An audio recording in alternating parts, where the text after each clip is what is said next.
Hi and welcome back to the Whole Life Challenge with me, Luke Jones from HeroMovement.net. This time round we're focusing on the extremities. So we're going to be looking at the wrists, the hands, fingers, touching on the elbows a little bit too, and the feet and ankles as well. So these are all areas that we use every day. They undergo quite a lot of stress. They're involved in pretty much every activity that we do. Often kind of repetitive things like typing or walking with our feet and ankles. So they're undergoing hundreds or thousands of repetitions every day. And for the most part in our mobility work, they often get overlooked. So we'll spend time mobilizing the hips, freeing up the shoulders and working on the spine. But very rarely do we pay attention to the hands, the wrists, elbows and feet.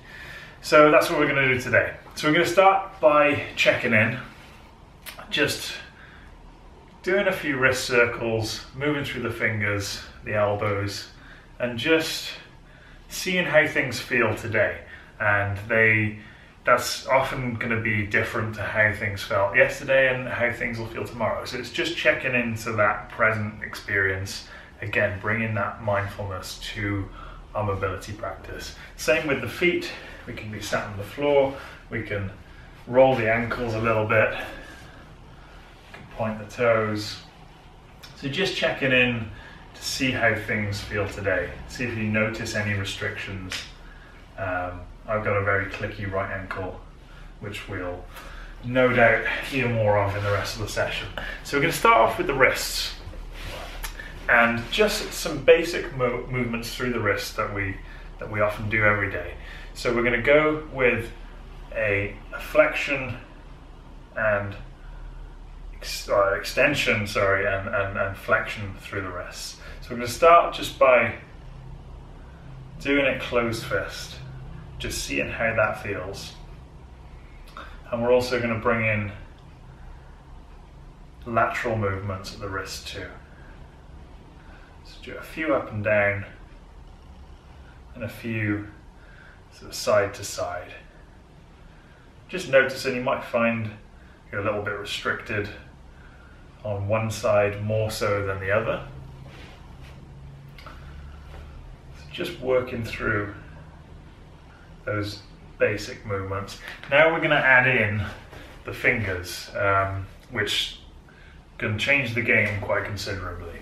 So arms out in front, we're going to do that extension. We're going to add the fingers on the end as well. Same with the flexion and same side to side.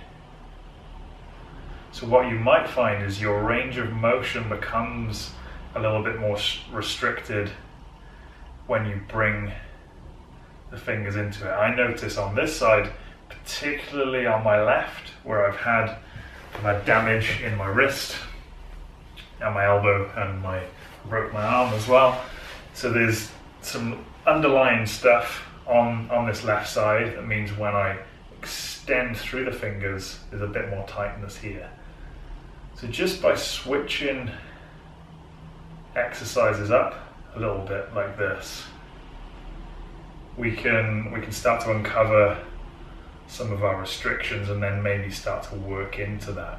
So I know that I've got this restriction in my wrist, so I tend to do a lot of strengthening stuff, a lot of soft tissue stuff into the forearm, but I wouldn't have necessarily been informed of that and been able to do that had I not gone through this sort of exploration on my own body. And that's exactly what I want to help you develop as well. So now we're going to go to just some basic rotations and a little bit of strengthening through the wrists, and rotation and extension through the elbows. So we're going to have our hands facing forward.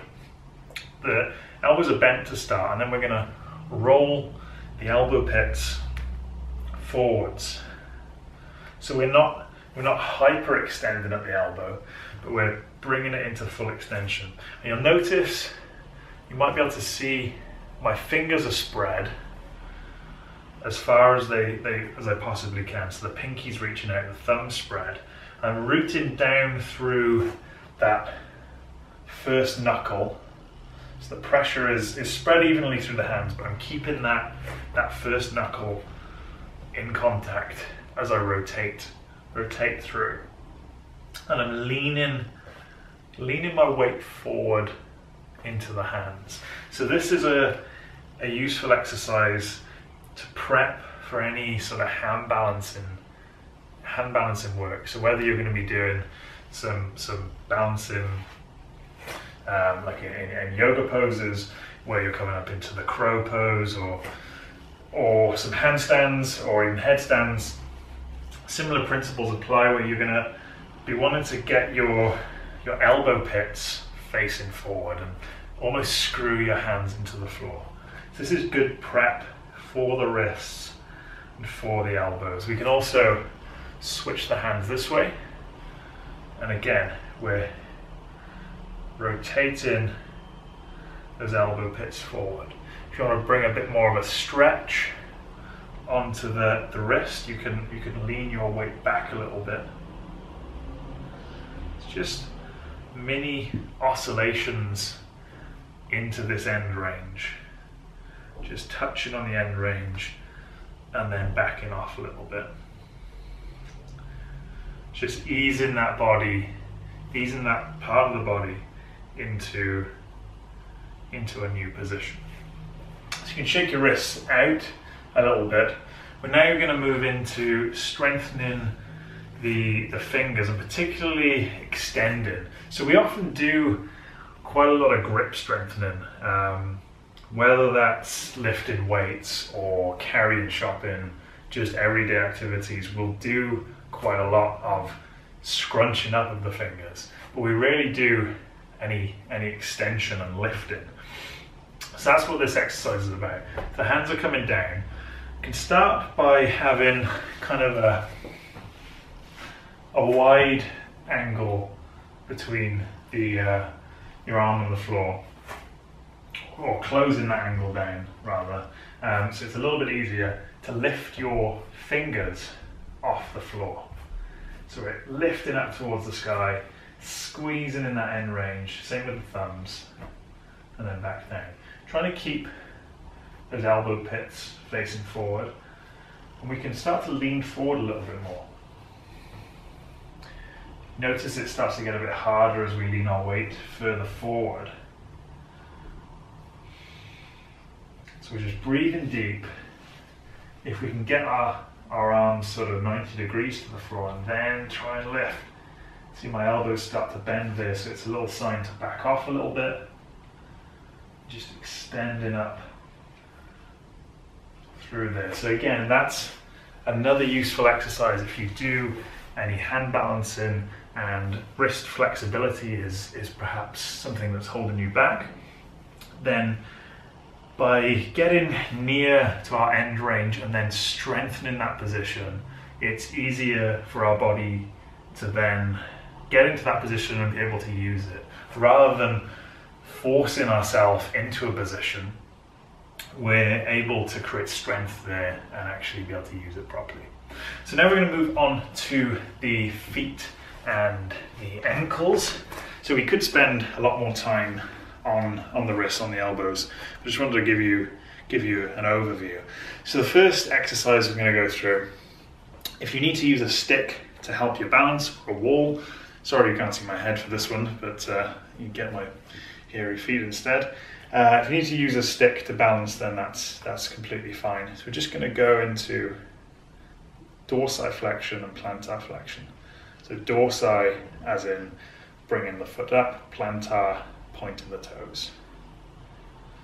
It's just up and down, no special movements here. Then we'll look to go into inversion and eversion. So we're turning the soles of the foot up and then out. We'll switch sides, up and down, just gliding through that motion, and then to the side as well. Again, nothing fancy here. We're just taking our joints through that end range. Now we're going to add a little bit of load to that.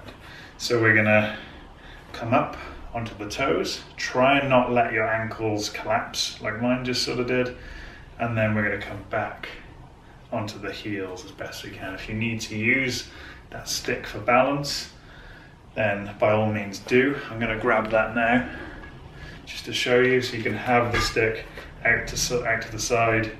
Makes it a little bit easier, so you're a bit less likely to wobble out like that. Just trying to root down through the toes.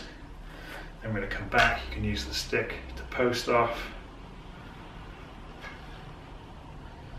It's just straight up. You can engage your glutes here as well to stabilize that position. And then coming back, using that stick or the wall. This is usually where my ankle starts clicking. So just slowly going through this, and you'll notice maybe some differences going through this with a bit of load added, as in your body weight, compared to just doing it standing. So a bit more of a strengthening exercise. So you can do the same now, side to side. So I'd definitely advise using a stick or the wall for this one. So you're collapsing the ankles side to side. So you want to be careful with this to start with. We're going out of alignment here. There's a lot to be said for practicing in alignment and always maintaining good form and trying to maintain sort of a neutral position. But there's also times where potentially going a bit out of alignment can maybe be beneficial for our bodies, because it's inevitable that we will fall, we will roll on our ankle when we're out hiking or out walking.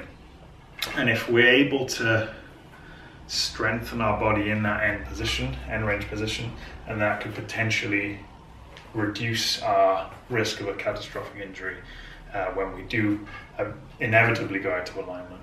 So now we're gonna kind of combine those motions together, a bit like we've done with the thoracic and the neck drills before. We're gonna combine the lateral and the forward and back motion. So we're gonna, again, if you need to use the stick to balance, that's completely fine. We're gonna roll to the outside, roll to the front of the foot, the top, onto the toes, to the other side, and then back onto the heels. So we're coming up, across, back, down and across. So just rolling over.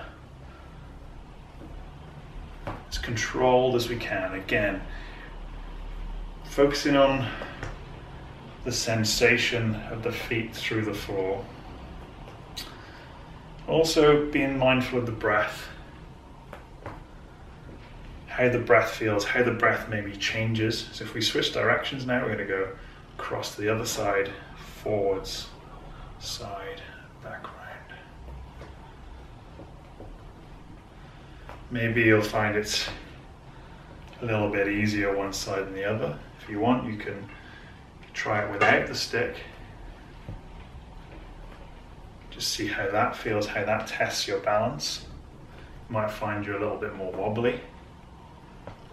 Again, it's just taking it at your own pace. It's not a race, there's no rush with this.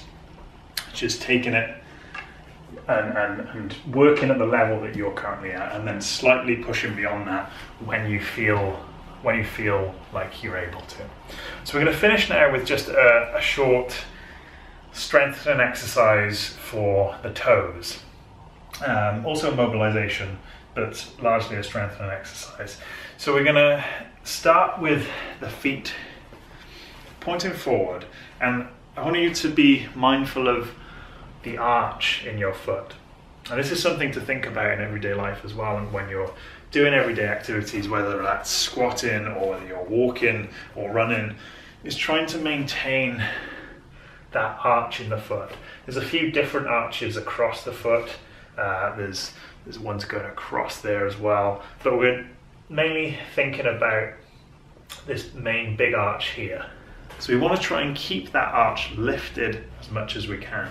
So we're almost screwing the feet into the floor. So if there were two plates on the floor beneath me, they would rotate outwards. So we're screwing them into the floor. So with this toe exercise, we're looking to lift all 5 toes off the floor, and then we'll scrunch them up. So if you've got a mat, you're almost scrunching that mat up and then lifting up. And as you lift up, trying to keep that arch, don't let that arch collapse down.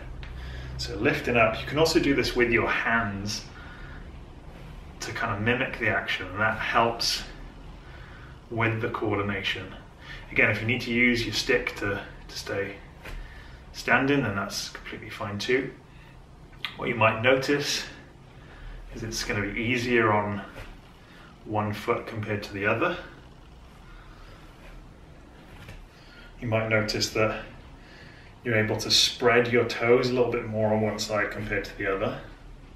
I'm going to switch things up now, finish with one last strengthener, and keeping your four toes down, we're going to lift the big toe. Again, keeping that arch high and trying not to roll too much to the outside of the feet. And then we're going to switch that motion, so we're going to place the big toe down and try and lift the other 4 toes. So you might not get it to start with. Switch that again and switch back. They might be a little bit stubborn. They might need a little bit of gentle persuasion. Again, if you do this with your hands, you can kind of mimic that motion. That can sometimes help. I picked this up off a yoga teacher that I worked with before. It's a really great exercise for strengthening those intrinsic foot muscles that we often take for granted. So you might start to feel a burn through that arch as you keep it lifted. A few more repetitions of that. This is really nourishing for the foot. It's a great one if you're into lifting weights or doing yoga or barefoot running, anything where the feet are heavily involved, or surfing. It's a great one to add to your warm-up or into your strengthening routine. So I'm going to finish just by shaking things out. How do those wrists and hands, elbows and feet now feel? Just checking in like we did at the start of the session. Hopefully you'll find that you've maybe got a little bit more space in those areas and things feel a little bit looser. You might not feel that straight away. As I said before, we're kind of just touching on different exercises here. We could spend a little longer on these, and I'd encourage you to do so as your homework for this session. So maybe play around with those finger lifts off the floor, trying to strengthen that end range, and similar with the toe lifts as well. Just have a play around with them and have a think about your arches as you do in your everyday life. So whether that is during your squatting, during your running, your walking, or just standing in line, have a think about where your arch is orientated. Is your arch high in your foot, or is it starting to collapse? And can you make little adjustments when you have that wherewithal to kind of check in and be a little bit more mindful with your body. Big thanks again for watching. Remember, if you want to check out the Hero Academy, you're more than welcome to do so. We've got a load of free mobility resources over there at heromovement.net. I'll catch you tomorrow. In the meantime, have a healthy, heroic day.